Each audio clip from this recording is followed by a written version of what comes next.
Okay, तो कल हमने ये सारी बातें डिस्कस की थी, कोएफिशिएंट ऑफ परफॉर्मेंस के बारे में देखा था व्हाट, और मैंने वो coefficient of performance is nothing but efficiency, पर यहाँ पर उसको कोएफिशिएंट ऑफ परफॉर्मेंस बोला जाता है, ठीक है। अच्छा, तो अगर जनरल इफिशिएंसी का मैं फॉर्मूला पूछूं, इफिशिएंसी का फॉर्मूला क्या है, जो मैं बार बार कल बोल रहा हूँ, फॉर्मूला समथिंग बाय समथिंग, क्या है वो? Output by input. हाँ हाँ, ये बुक में नहीं दिया है, ठीक है, ये चीज बुक में नहीं दी है, तो ये चीज याद रखो, बहुत हेल्प करेगी। आउटपुट और डिवाइडेड बाय इनपुट, ठीक है, इफिशिएंसी का फॉर्मूला। साथ ही साथ हम लोग आज देखने वाले, आज हमारा टारगेट है, हम लोग हीट पंप देखेंगे, सारी इफिशियंसी और सारे एनर्जी डायग्राम को कंपेयर करेंगे, और ये होने के बाद इंजन, जो कि आइडियल इंजन कही जाती है, उसके बारे में डिस्कस करेंगे, ठीक है। तो वन बाय वन हम लोग स्टार्ट करते हैं। सबसे पहले मैं अगर बात करूँ, हम लोग एनर्जी डायग्राम देख लेते हैं, सबकी एनर्जी डायग्राम कैसी है, ठीक है। सबसे पहले हम लोग देखते हैं heat engine, heat pump. Heat pump क्या होता है वो देखेंगे, ठीक है। हीट पंप, अब हीट पंप में अगर देखा जाए तो तुम्हारे टेक्स्ट बुक में एक छोटा सा आर्टिकल है, हीट पंप के बारे में ज्यादा इन्फॉर्मेशन नहीं है। तुमने आर्टिकल में भी ऐसा बोला है कि भाई हीट पंप नथिंग बट ये रेफ्रिजरेटर की तरह ही है, बस उसको उल्टा कर दो, ठीक है। लेकिन हम थोड़ा समझेंगे हीट पंप के बारे में। अब हीट पंप की इतना डायग्राम तो नहीं बनाऊंगा मैं, डायग्राम क्या है, वो जो रेफ्रिजरेटर की डायग्राम है ना, वही हीट पंप की भी डायग्राम है, ठीक है। बस इफेक्ट हमारा उल्टा है। चलो देखते, अब एनर्जी डायग्राम अगर मैं हीट पंप की निकालना चाहूँ, एनर्जी डायग्राम अगर मैं निकालना चाहूँ इसकी, तो कैसे करेंगे? देखो, हर बार एनर्जी डायग्राम निकालते वक्त इस तरह का एक सोर्स बनाएंगे, सोर्स या फिर इसको हॉट रिजर्वायर बोलते हैं।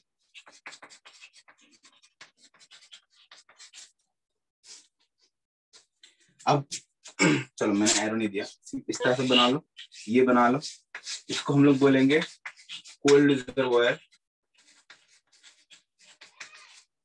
हॉट रिजर्वायर, कोल्ड रिजर्वायर, ठीक है।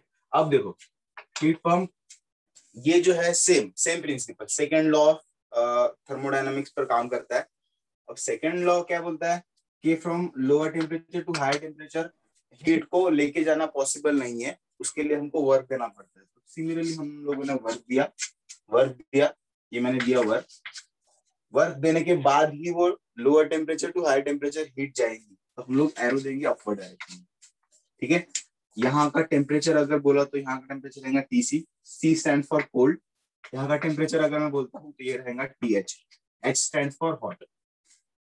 यहाँ से जो हीट निकलेंगी उसको हम लोग बोलते हैं क्यूसी, यहाँ से जो हीट निकलेंगी इसको बोलते हैं क्यूएच, ठीक है। बताओ, क्या ये सेम टू सेम रेफ्रिजरेटर की एनर्जी डायग्राम नहीं है? यस और नो? हाँ सर, वैसी यस। लेकिन फर्क क्या है? देखो अभी फर्क क्या है, रेफ्रिजरेटर में हमारा मेन इंटेंशन क्या था, हमको क्या करना था रेफ्रिजरेटर में, कूलिंग या हीटिंग? कूलिंग। रेफ्रिजरेटर में कूलिंग करना था, ठीक है। कूलिंग करने के लिए हम लोग हीट देते या हीट निकालते? निकालते, ठीक है। तो हमारा हमारा तो ठीक है, तो हमारा आउटपुट क्या था, आउटपुट हमको क्या करना था, यहाँ था हमारा आउटपुट रेफ्रिजरेटर के वक्त, याद रखना, है ना। समझो ये मेरी रूम है ना, इस रूम को ठंडा करना ये मेरा आउटपुट था, ठीक है। अब उस वजह से मैंने उसकी कोएफिशिएंट ऑफ परफॉर्मेंस निकाला, कि क्या होता है, output divided by input. Output क्या है, मुझको यहाँ से निकलने वाली हीट, यहाँ से हीट निकालना, ये मेरा आउटपुट है, तो मैं क्यूसी लिखा, इनपुट में क्या दे रहा हूँ, डब्ल्यू लिखा, है ना। इस तरह से किए थे हमने। अब यहाँ पर देखो हीट पंप का मकसद क्या है बताओ जरा, हीटिंग या कूलिंग? हीटिंग, ठीक है। तो अब मेरा आउटपुट चेंज हो जाता है, मुझको क्या करना है, गर्म करना है। किस रूम को गर्म करना है, यहाँ पे जो है ना उसको गर्म करना है। अब मेरा आउटपुट बन गया ये, मेरा आउटपुट बन गया ये है मेरा इनपुट। मतलब आउटपुट में क्या होता है, मैं कहीं से हीट निकालूंगा, मेरे पास हीट जमा हो चुकी है, और उस हीट को मेरे रूम में भेजूंगा, ताकि मेरा रूम हॉट हो जाए, है ना, मुझे हीटिंग इफेक्ट मिले, है ना, हीटर की तरह। तो अब यहाँ पर मैं कोएफिशिएंट ऑफ परफॉर्मेंस कैसे निकालूंगा, कोएफिशिएंट ऑफ परफॉर्मेंस कैसे निकालूंगा, देखो आउटपुट डिवाइडेड बाय इनपुट। अब मेरा आउटपुट चेंज हो गया। पिछले वाले केस में मेरा आउटपुट क्या था, यहाँ से हीट निकालना, ये वाली हीट मेरा आउटपुट था। अब मेरा आउटपुट क्या होने वाला है, मेरा मकसद क्या होने वाला है, ये वाला जो हीट है ना वो रूम में भेजना, ये वाली हीट रूम में भेजना, ये मेरा आउटपुट हो गया। तो मैं आउटपुट क्या लिखूंगा, Q डिवाइडेड बाय इनपुट क्या लिखूंगा, W। ये है coefficient of performance of heat pump. ना ही इसका आपके बुक में फॉर्मूला दिया, ना ही ये डायग्राम के बारे में बताया, लेकिन इसके बारे में एमसीक्यू पक्के बनेंगे, एमसीक्यू पक्के बनेंगे। What is the output in case of heat pump, ठीक है। और ये डायग्राम बनाने से तुम्हारा हीट पंप और रेफ्रिजरेटर का कॉन्सेप्ट भी क्लियर हो जाएगा, ठीक है। तो इसको स्क्रीनशॉट ले लो, हम लोग आगे बढ़ते। अगर इसमें कोई डाउट है तो पूछो।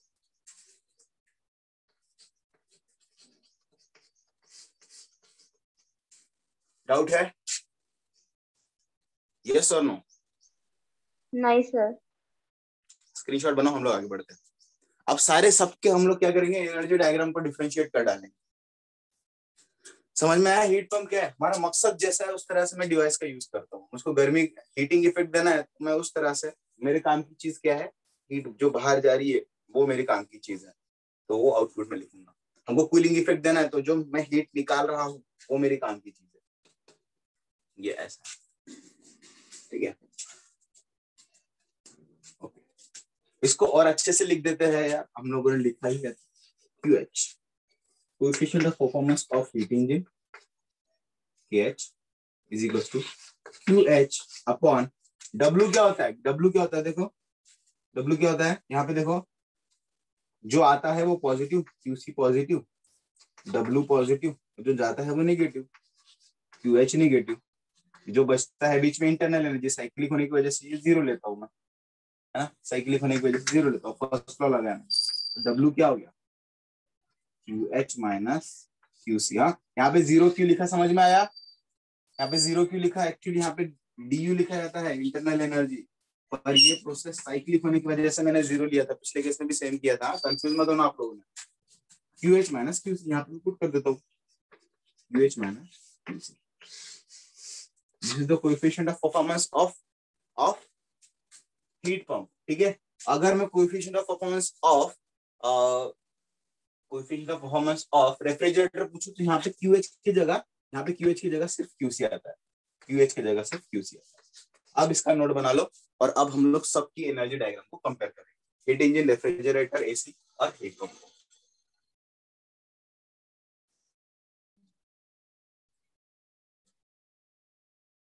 चलो आगे बढ़ते हैं।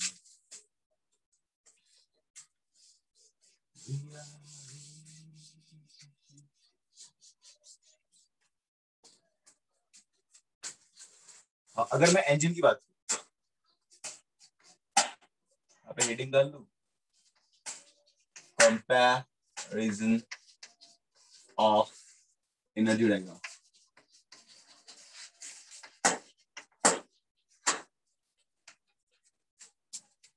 कंपैरिजन ऑफ एनर्जी डायग्राम, देखो ये है सबसे पहले मेरा हीट इंजन, नेक्स्ट रहने वाला है रेफ्रिजरेटर और AC, ठीक है। AC मतलब लिख लेता हूं एयर कंडीशनर, रेफ्रिजरेटर हो गया, एयर कंडीशनर हो गया, और यहाँ पर होता है हीट पंप।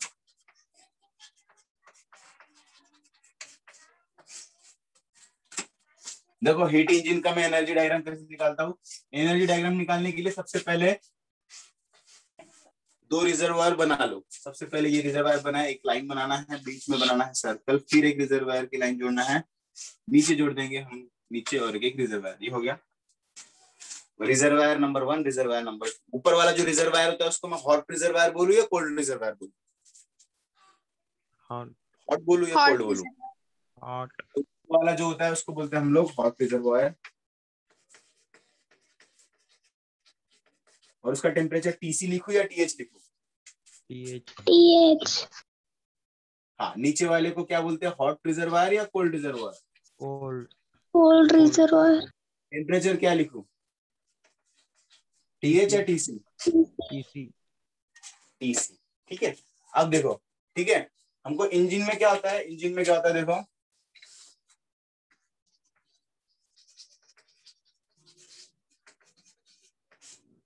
इंजन का काम क्या है, वर्क देना। इंजन हमको वर्क देता है, हमको काम देता है इंजन, राइट। अब वो काम देने के लिए हमको इनपुट क्या देना पड़ता है, हीट, है ना। इंजन को हम लोग हीट देते हैं, हमको आउटपुट क्या मिलता है, वर्क। तो इंजन का क्या होता है, सबसे हम लोग इनपुट क्या देते हैं उसको, हम लोग देते हैं हीट। हीट देंगे और उस हीट का यूटिलाइजेशन होगा हमको वर्क के लिए, ठीक है। हीट देंगे, उसका यूटिलाइजेशन वर्क में होगा। यहाँ पे देखो हम लोग क्या दे रहे हैं, हीट। अब यहाँ से हॉट रिजर्वायर से कोल्ड रिजर्वायर से हमको हीट मिलेगा। यहाँ पे मैं क्यू लिखूंगा, राइट। क्यू सी लिखूं क्या क्यू एच लिखूं, यहाँ क्यू सी लिखूं या क्यू एच? क्यू एच, ये मुझको क्यू एच मिला। अब इस क्यू एच का यूज होता है मुझको वर्क देने के लिए, मुझको मिलेगा वर्क, ठीक है। और बची कुची जो भी हीट होती है वो रिजेक्ट हो जाती है, ठीक है। ये रिजेक्टेड हीट है, कहाँ रिजेक्ट होती है, कोल्ड रिजर्वायर में, और इसको हम लोग क्यू सी लिखेंगे, ठीक है। देखो डायग्राम देखो, इसका एरो देखो, सारे नीचे और ये बाहर। रेफ्रिजरेटर क्या होता है, रेफ्रिजरेटर में क्या होता है, जो हमारा वर्क होता है उल्टा होता है इसका काम। वर्क जो होता है ना, उसका कन्वर्जन होता है हीट में। पर्टिकुलर अगर मैं इसके केस में बोलूं तो इफेक्ट मुझको कूलिंग का मिलता है, कूलिंग, ठीक है। तो इसका अगर मैं एनर्जी डायग्राम निकालना चाहूँ तो फिर से दो रिजर्वायर बना लेंगे, ठीक है। दो रिजर्वायर बना लिए, लाइन बना लेंगे, एक एक सर्कल बना लेंगे इस तरह से, ठीक है। अब देखो, मुझको वर्क देना है इफेक्ट हीट की या फिर कूलिंग इफेक्ट के लिए, तो मैं देता हूं ना यहाँ पर, इसलिए एरो अंदर बनाएंगे, ये बन गया वर्क, ठीक है। वर्क, उसकी वजह से क्या होता है, second law, second law, heat lower temperature to high temperature flow करने लग जाती है, इसको बोलेंगे हॉट रिजर्वायर, इसको बोलेंगे कोल्ड रिजर्वायर, राइट। यहाँ का टेम्परेचर हो जाएगा टीएच, यहाँ का टेम्परेचर हो जाएगा टीसी। देखो यहां से निकलेंगे हीट, इसको मैं क्या बोलूं, क्यूसी बोलूं क्यूएच बोलूं, क्यूसी। फिर यहाँ से हीट निकली और ये जाएंगी यहाँ पे हीट, ये हो जाएंगी। यहाँ से हीट निकली, हीट निकालने के बाद यहाँ से हीट निकली, ये हो गया ठंडा, ये हो गया हॉट, और जो यहाँ से हीट निकाली है वो रिजेक्ट कर देंगे हॉट रिजर्वायर में, ठीक है। यहाँ से हीट निकालेंगे। तो अब मेरे को बताओ, मेरा इनपुट तो यहाँ पे वर्क है, ठीक है, लेकिन मेरा मकसद, मुझको आउटपुट क्या चाहिए, हीटिंग या कूलिंग? यहाँ पे आउटपुट क्या चाहिए मुझको, हीटिंग या कूलिंग? कूलिंग चाहिए। तो मेरा मेरा एरिया ऑफ इंटरेस्ट कहाँ रहने वाला है, इस सेक्टर में, इस सेक्टर में, है ना। इस सेक्टर में मेरा एरिया ऑफ इंटरेस्ट रहने वाला है। मतलब आउटपुट में किसको कंसीडर करूंगा, क्यूसी या क्यूएच को? क्यूसी। क्यूसी को हम लोग कंसीडर करेंगे, ठीक है। आउटपुट कंसीडर करेंगे, यहाँ पे मैं लिख लेता हूँ, ठीक है, क्यूसी। अच्छा अब यहाँ पे देखो, ठीक है, ये सब बाद में डिस्कस करेंगे, पहले ये बना लेते हैं।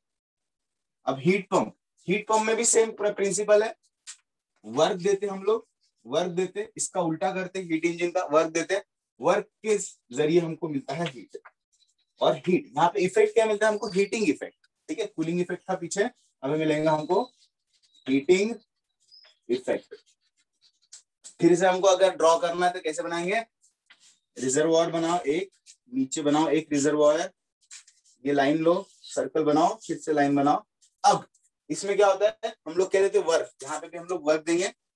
वर्क देने की वजह से सेकेंड लॉ के मुताबिक हीट मेरी फिर से QC, QH, TH, TC, right.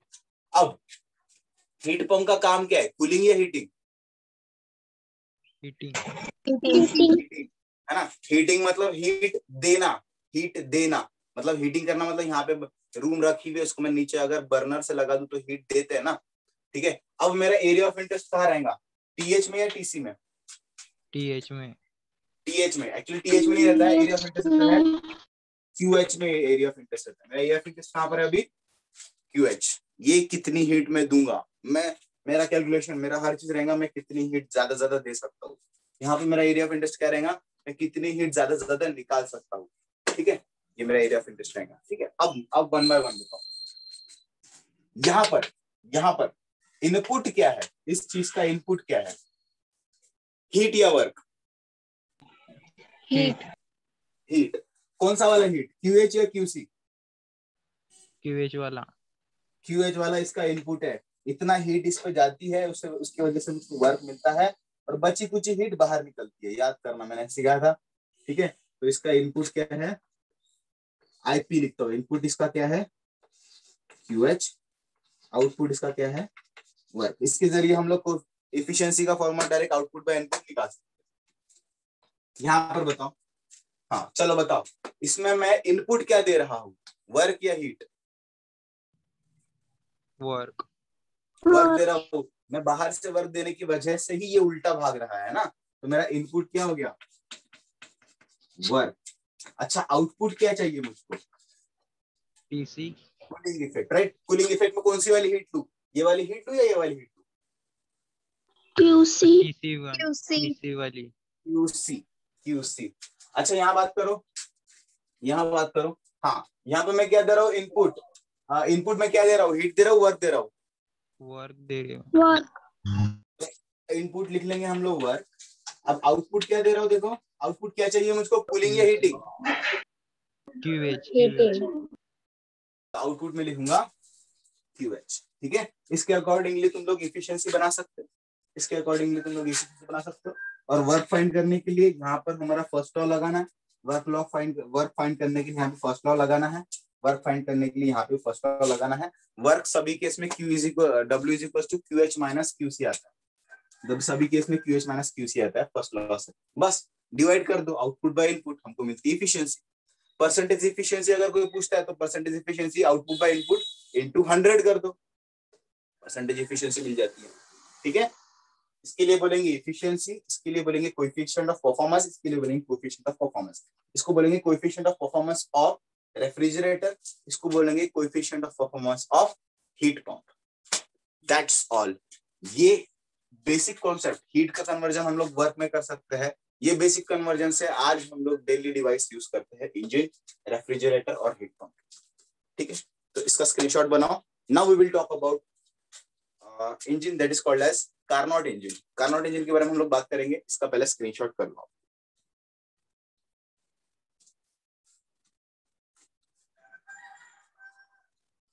ठीक है, मतलब कार्नोट ने हमको इंजन भी दिया, रेफ्रिजरेटर भी दिया, तो दोनों के बारे में बात करेंगे।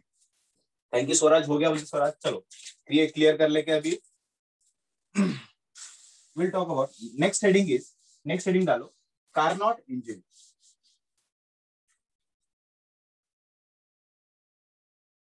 कार्नोट इंजन,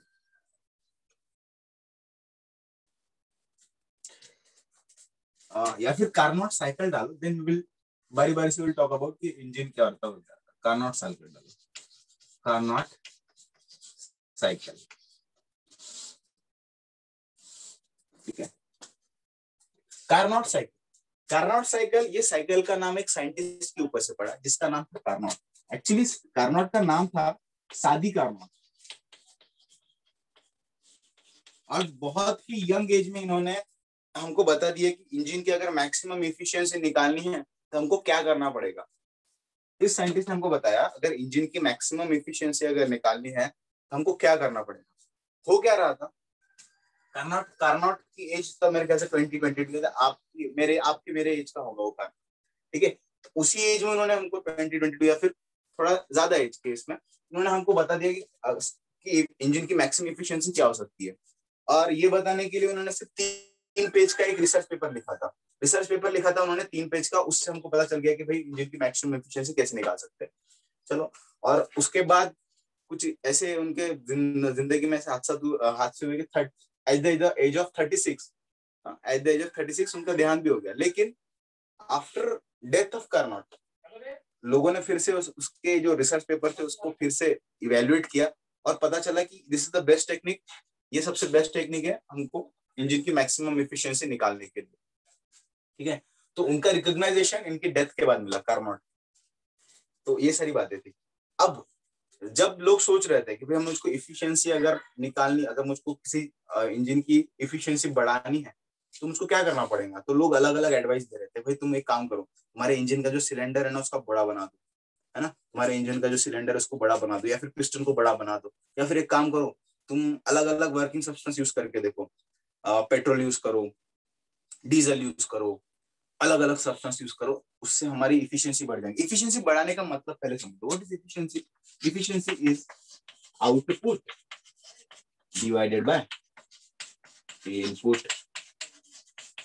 चलो मैथमेटिक्स समझो, बेसिक मैथमेटिक्स। अगर मुझको ये बढ़ाना है तो दोनों में से कौन सी चीज बढ़ानी पड़ेगी मुझको?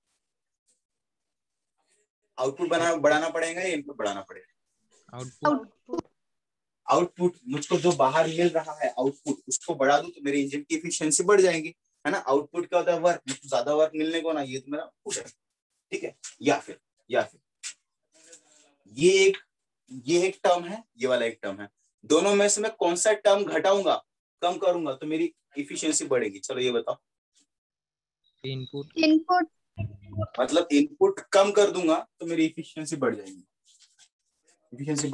आउटपुट बढ़ाऊंगा तो मेरी इफिशियंसी बढ़ जाएगी, ठीक है। हम मैक्सिमम इफिशियंसी अचीव करना चाहते थे, तो सब लोग सोच रहे थे मैं आउटपुट अगर बढ़ाना है तो मुझको क्या करो तुम लोग, आउटपुट में क्या रहता है? सिलेंडर रहता है ना, सिलेंडर अलग कर दो। इनपुट में क्या देता हूँ मैं? पेट्रोल देता हूँ, वर्किंग सब्सटेंस को हीट देता हूँ, तो वो चेंज कर दो। तो अलग अलग कॉम्बिनेशन, अलग अलग प्रोसीजर उन्होंने किए, ठीक है, इफिशियंसी निकालने की कोशिश की। पहले इफिशियंसी देखो, फॉर एग्जांपल अभी के जमाने से, अभी क्या होता है, अगर मैं 1 लीटर पेट्रोल डालता हूँ, इनपुट क्या दिया मैंने? Working substance. 1 लीटर पेट्रोल डाला, 1 लीटर पेट्रोल के मुकाबले अभी मुझको आउटपुट कितना मिलता है? 40 किलोमीटर तक मेरी गाड़ी चलती है, 40 किलोमीटर 50 किलोमीटर तक मुझको इतना वर्क मिलता है। लेकिन वो जमाने में वही एक पेट्रोल के बदले मुझको 500 मीटर या फिर मुश्किल से 1 किलोमीटर इतना ही वर्क मिलता था, ठीक है। तो लोग परेशान हो गए कि यार इतना ज्यादा वेस्टेज ऑफ वर्किंग सब्सटेंस और इतना ज्यादा वर्किंग सब्सटेंस बनाना बड़ा मुश्किल है, इसलिए हम लोग इफिशिएंसी बढ़ाने की कोशिश कर रहे थे। शादी करनोट ने क्या बोला? तुमको कुछ भी करने की जरूरत नहीं, कुछ भी करने की जरूरत नहीं, सिर्फ तुम्हारा जो हॉट रिजर्वायर और कोल्ड रिजर्वायर है ना, इनके बीच का टेम्परेचर का डिफरेंस बढ़ा दो। फॉर एग्जाम्पल हमारा हॉट रिजर्वायर अगर काम कर रहा था, यहाँ पे 30 डिग्री सेल्सियस था, यहाँ पे 10 डिग्री सेल्सियस था ना। अब एक काम करो, तुम इसको 30 डिग्री 10 डिग्री सेल्सियस, मतलब दोनों में डिफरेंस हो गया 20 का। एक काम करते हो ना, इसको ज्यादा हॉट बना के 50 डिग्री बना दो। अब मेरा हो गया 40 का डिफरेंस हो गया, राइट। अब तुमने डिफरेंस बढ़ा दिया ना, इसके वजह से तुम्हारी हीट की इंजन बढ़ जाएगी। इस तरह से उसने कुछ बताया, ठीक है। वो फॉर्मूले से बनेगा, जब आखिरी में हम लोग डिराइव करेंगे फॉर्मूला, तो उसके अंदर फॉर्मूले में इफिशियंसी के फॉर्मूले से टेम्परेचर रहने वाला है ना। इफिशियंसी का फॉर्मूला क्या है? 1 - TH/TC। तो ये 1 - TH/TC, ये सारी चीजें रहने वाली है। तो इफिशियंसी अगर मुझको बढ़ानी है तो वो इफिशियंसी फॉर्मूले में सिर्फ टेम्परेचर आने वाला है। अभी हम लोग कैलकुलेशन करेंगे धीरे धीरे तो पता चलेगा। टेम्परेचर आएगा तो इसका मतलब इफिशियंसी सिर्फ टेम्परेचर पे डिपेंड करती है, ना कि तुमको किसी चीज का, डिवाइस का कुछ भी चेंज करने की जरूरत नहीं है। तुमको शादी करना पता है, ठीक है। तो वही चीज के बारे में हम लोग बात करेंगे। और ये चीज अचीव करने के लिए उसने, अब ये जो उसने बहुत हाइपोथेटिकल का क्या मतलब होता है? हाइपोथेटिकल का क्या मतलब होता है? शादी करना एक हाइपोथेटिकल साइकिल बना के दी। हाइपोथेटिकल ये वर्ड का मतलब क्या होता है? बड़ी हुई चीज, वो कोई भी एक। हाइपो वर्ड से बड़ी हुई चीज। हाइपोथेटिकल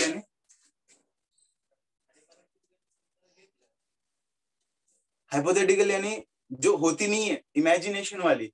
हाइपोथेटिकल मतलब एक्चुअल में एग्जिस्ट नहीं करती, पर अपन ऐसे इमेजिन कर लेते हैं हाइपोथेटिकल ये ऐसा हो सकता है ना। इसका मतलब हाइपोथेटिकल होता है। एक्चुअल में होती नहीं है, जो चीज नहीं होती हम लोग इमेजिन कर लेते हैं। हम लोग कई सारी चीजें इमेजिन कर लेते हैं कि अरे ऐसा होता होगा, पर एक्चुअल में ऐसा होता नहीं है, राइट। तो उसको हम लोग हाइपोथेटिकल कहते हैं, ठीक है। तो वैसी कार्नोट ने एक हाइपोथेटिकल साइकिल बनाई, और ये इसको आइडियल साइकिल मानते, मतलब ये जो साइकिल है ये सारी साइकिलों में सबसे ज्यादा वर्क देगा। हालांकि वही साइकिल बनाना पॉसिबल ही नहीं है, लेकिन शादी कार्नोट ने बना के बता दी भाई इस साइकिल, मतलब हाइपोथेटिकल बना दी, ये साइकिल ऐसी होती है, ठीक है। अब हमने उसको रेफरेंस माना कि इससे ज्यादा तो हम लोग इफिशियंसी बढ़ा नहीं सकते, ठीक है। उससे ज्यादा मतलब एक हमको लिमिट पता चल गई कि हमारे इंजन की इफिशियंसी, शादी का कार्नोट की जो कार्नोट इंजन है, वो इंजन से हमारी इंजन की कभी भी इफिशियंसी बढ़ नहीं सकती। उसने एक सेट कर दिया, ठीक है। तो इसलिए हम लोग शादी कार्नोट का जो आइडियल इंजन है, आइडियल इंजन या फिर आइडियल साइकिल जो ये साइंटिस्ट ने दिया है उसके बारे में हम लोग स्टडी कर, ठीक है, ठीक है, इस तरह से, जो कि उसने बोला कि जिससे टेम्परेचर पर डिपेंड करता है। अब साइकिल बनाने के लिए शादी Carnot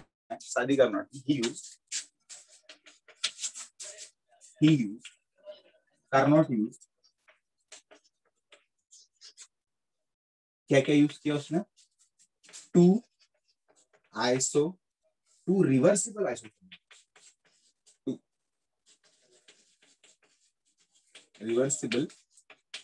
isothermal process, 2 reversible isothermal process use किया। देखेंगे किस तरह से किया। Second one is 2 reversible adiabatic,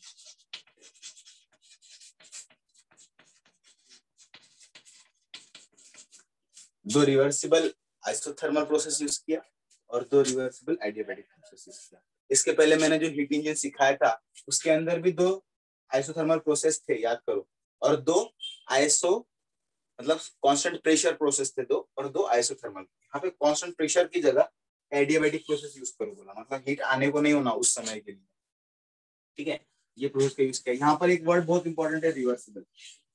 reversible process ये आइडियल प्रोसेस होती है, बहुत स्लो प्रोसेस होती है, इसलिए ये साइकिल कंप्लीट करने को बहुत धीरे धीरे तुमको करना पड़ेगा, ठीक है, उसने बताया इस तरह से। तो ये दोनों प्रोसेस को यूज करके हम लोग शादी कार्नोट का कार्नोट साइकिल अभी डिजाइन करने वाले हैं इंजन के लिए, ठीक है।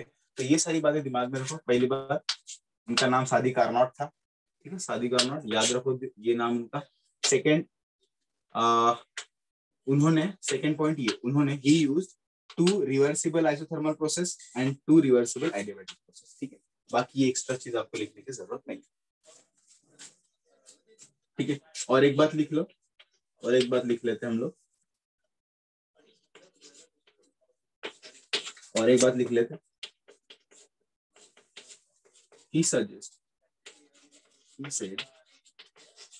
that efficiency of heat engine only depends on temperature.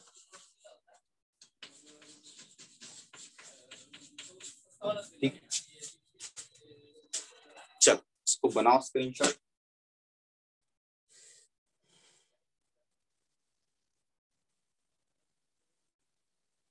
ठीक है, आपने स्क्रीनशॉट बना लिया होगा। तो मेरी बात सुनो, ये जो साइकिल कार्नोट इंजन है ना, आपके टेक्स्ट बुक में उसका सिर्फ 2 या 3 पेजेस का एक्सप्लेनेशन है, तो हमको जितना काम का है हम लोग उतना ही निकालेंगे। कार्नोट साइकिल सिर्फ एक ही थोड़ा सा क्या बोलते हैं इसको कैलकुलेशन है हल्का सा, जो कि ऑलरेडी हम लोग कर चुके हैं, सेम टू सेम कैलकुलेशन आने वाला है जो हमने पहले कर रखा है, कुछ भी नया नहीं है इसमें। जो सीखने वाली चीज है जो आपको याद रखनी है वो है इसका साइकिल जो अभी मैं ड्रॉ करना, ठीक है। हमारे पास टाइम कितना बचा है, ठीक है, मैं अभी जो साइकिल ड्रॉ करने वाला हूँ वो सीखने वाली चीज है, इस चीज करना, तो अच्छे से सीखो, अच्छे से समझो, ठीक है। तो उसके लिए मैंने जो टेक्स्ट बुक में डायग्राम्स नहीं बनाई वो एक्स्ट्रा डायग्राम में बनाऊंगा, डायग्राम बोले जो एक्सप्लेन करने के लिए, ठीक है। तो वो अच्छे से सीखो, वो समझो। और कार्नोट इंजन जो है हर जगह पूछी जाती है, ये हो सकता है आपको बोर्ड में भी पूछ ले, तो इम्पोर्टेंट चीज है। तो इसका जो साइकिल बनेगा वो किस तरह से बनता है वो समझो, ठीक है। ज्यादा डेप्थ में नहीं जाएंगे, साइकिल किस तरह से बनता है वो देखेंगे, ओके। तो हम लोग अभी प्रोसेस करते हैं कार्नोट इंजन के साइकिल। हमारे पास जितना टाइम हम लोग बनाने की कोशिश करेंगे, जितना वो हम लोग करेंगे, बचेगा वो हम लोग कल करेंगे। Next is Carnot engine, heading is next heading is Carnot engine. Next heading is Carnot engine. अब हमारे सिर्फ 2 टॉपिक बचे, कार्नोट इंजन और स्टर्लिंग इंजन, फिर आपका पूरा सिलेबस खत्म हो जाएगा। हाँ, कार्नोट इंजन देखो, कार्नोट इंजन में क्या है, अब थोड़ा सा हम लोग डायग्राम बनाते, डायग्राम क्या है, थोड़ा सा फिगर बनाते। देखो मैंने क्या किया, ये जो है ना, ये सरफेस है, फ्लैट सरफेस है। यहाँ पे मैंने क्या किया, यहाँ पे एक थोड़ा सा होल किया, यहाँ पर मैंने होल्ड किया, ठीक है। यहाँ पर मैंने ना फायर रख दिया, फायर। यहाँ पर मैंने हीटिंग इफेक्ट के लिए कोई भी चीज, जो जलती हुई चीज, कोयला रख दिया जलता हुआ, जो कि मुझको हीट प्रोवाइड कर सके। तो ये मेरा बन गया हीट सोर्स, हीट सोर्स, ठीक है। यहाँ मैंने आइस क्यूब्स रख दिया, आपको समझने के लिए बता रहा हूँ, एक्चुअली में ऐसा नहीं किया उन्होंने। यहाँ मैंने आइस क्यूब रख दिया, ये मेरा बन गया, ये मेरा हॉट रिजर्वायर बोल देता हूँ मैं इसको,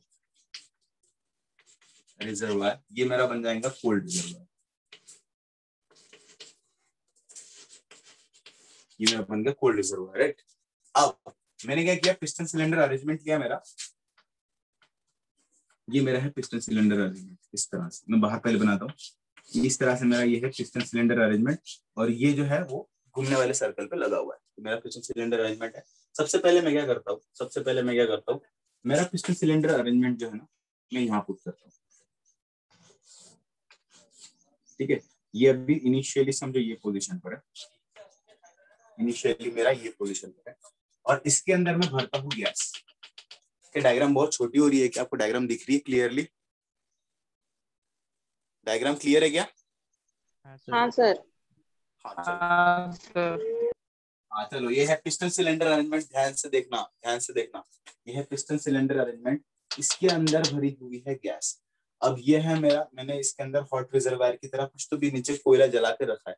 अब इस वजह से क्या होगा, ये जो गैस है वो होंगी एक्सपांड। ये है स्टेट नंबर 1, और एक्सपांड होकर ये चले जाएंगी स्टेट नंबर 2 पर, ठीक है। जब ये एक्सपांड हो रही है ना, तो हम लोग ध्यान रखेंगे कि हमारी प्रोसेस रिवर्सिबल होनी चाहिए और प्रोसेस आइसोथर्मल होनी चाहिए। अब आइसोथर्मल मतलब क्या है, समझो अगर मैं इसको हीट कर रहा हूँ 100 डिग्री सेल्सियस पर, तो वो पूरा एक्सपांड 100 डिग्री सेल्सियस से ही होना चाहिए। तो आइसोथर्मल अगर मुझको ये प्रोसेस करनी है, तो ये प्रोसेस मुझको बहुत स्लो स्लो स्लो, धीरे धीरे धीरे धीरे करना पड़ेगा, आइसोथर्मल। तो इसको मैं बोलता हूँ, इसको 1 2 बोलने से अच्छा मैं इसको बोलता हूँ ए, और इसको बोलता हूँ बी, ठीक है। अब ए टू बी गया, ए टू बी गया, ए टू बी जाता है, तो ये हमारी प्रोसेस कौन सी होगी, आइसोथर्मल। मैं यहां पर ड्रॉ करूंगा उसको,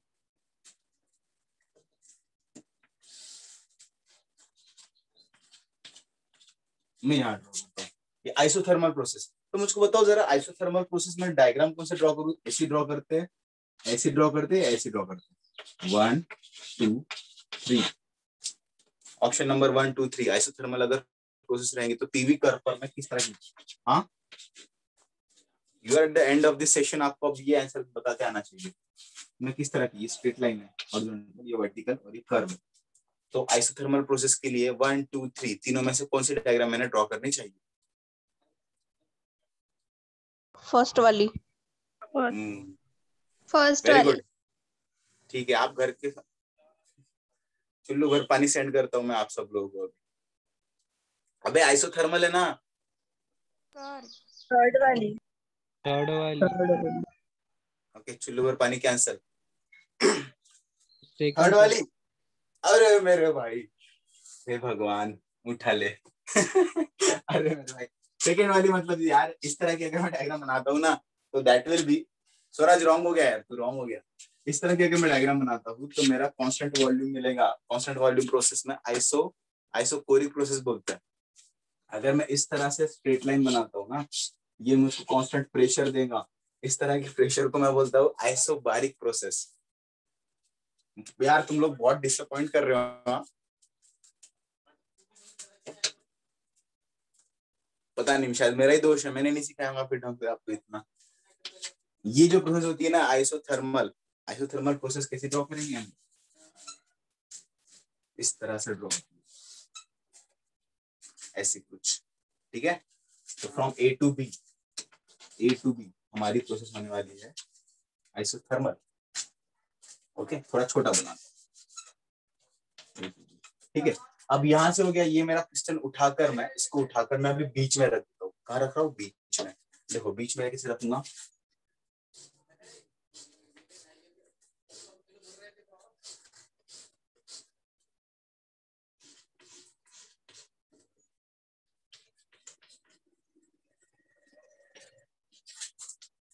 अब मेरा पिस्टन में उठा कर लाना,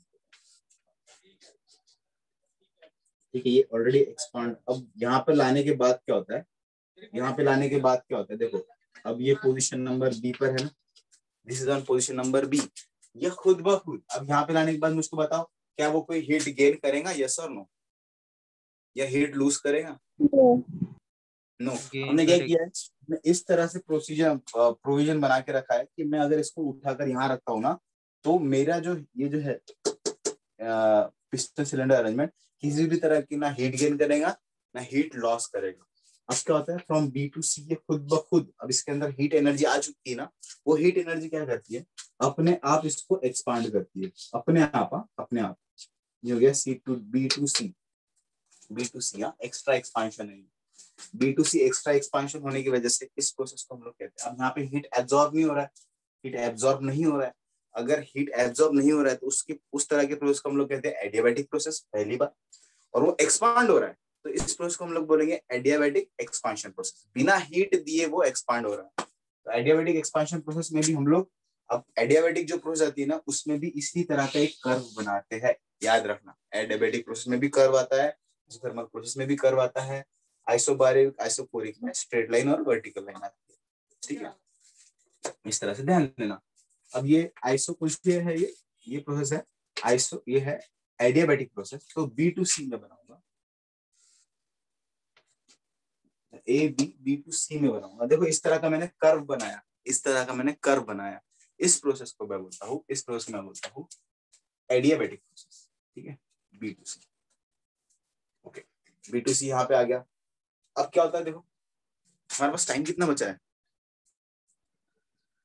अच्छा एक काम करो, हमारा टाइम भी खत्म हो रहा है, हमारा टाइम खत्म हो रहा है। ये चीज मैं कल अच्छे से कराऊंगा, ठीक है। फिलहाल अभी इसका स्क्रीनशॉट ले लो जल्दी से, स्क्रीनशॉट ले लो। हाँ, अब आपका एक काम है, आप क्या करो, कार्नोट इंजन एक बार पढ़ के देखो, कार्नोट इंजन एक बार टेक्स्ट बुक में पढ़ के देखो, थोड़ा सा इंटरेस्ट आएगा समझने में मैं क्या बना रहा हूँ, ठीक है। और समझ में आएगा ये डायग्राम की क्वालिटी पे, ये